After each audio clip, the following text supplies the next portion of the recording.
high-level presence of GMOs in grain, simply referred to as LLP, is not a safety issue, it is a market access issue that can cause years of delays in the introduction of beneficial new innovations, raise the price of food and goods for consumers, and cost the agriculture sector millions of dollars.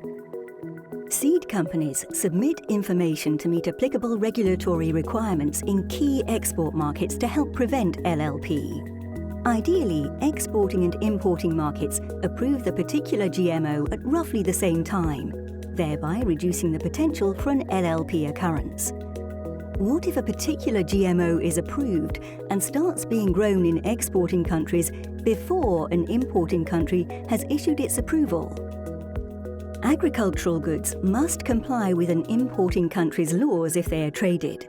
Seed companies, farmers, grain companies and importers all employ measures to reduce the potential for LLP and to deliver safe and high-quality commodities that meet market requirements.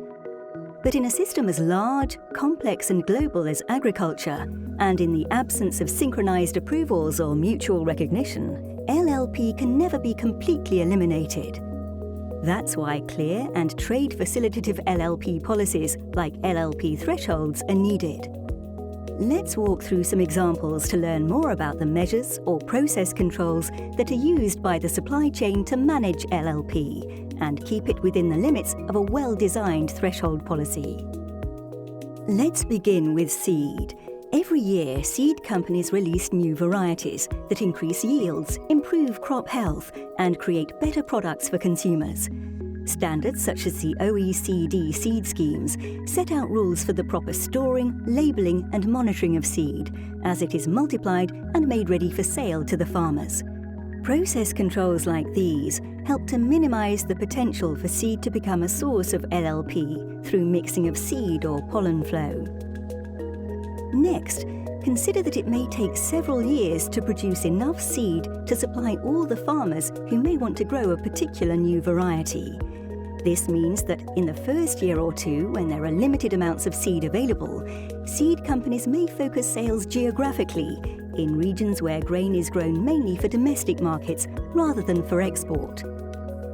Limiting the grain to a single market or region provides a cushion of an extra year or two in which additional importing country approvals may catch up. Farmers are the next link in the value chain. When buying seed, they look for varieties that will perform well on their farms and meet the needs of their grain buyers in domestic or international markets.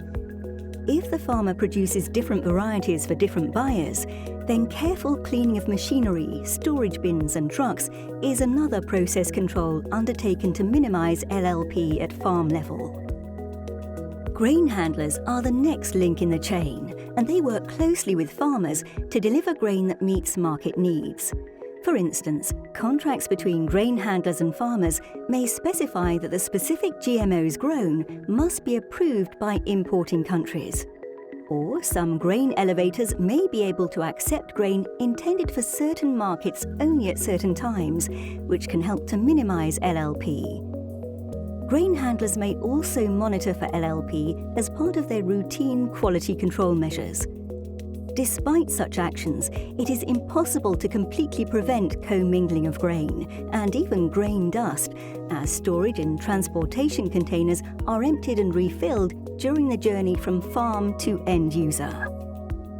You may have heard the terms identity preserved or closed loop, and wondered if these are grain production and handling systems that can be used to manage LLP. It is true that grain is sometimes produced and marketed with processes that provide for unique characteristics, restricted uses, labeling requirements, or markets with atypical requirements. But these systems require extensive documentation, production and handling controls, so they increase costs and may reduce the available supply of grain. These systems do not guarantee zero LLP of a particular GMO, and they do not mitigate the need for practical LLP policies. Although process controls are in place at every step of the value chain, with seed companies, farmers and grain handlers all helping to minimize the potential for LLP, achieving zero is ultimately not practical. This is why LLP policies, like setting a 5% threshold for acceptance, are needed. When time gaps in specific GMO approvals cannot be avoided, LLP policies are an effective interim measure that importing countries can use to maintain an uninterrupted supply of safe and affordable grain.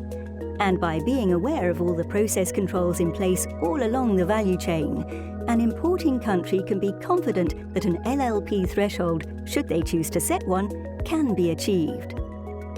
With everyone doing their part, the value chain working to minimise LLP, and governments providing predictable timeframes for product reviews or LLP policies, the challenges of LLP can be reduced, and we can ensure consumers have a reliable supply of safe and affordable commodities. For more information, please visit gabbit.org.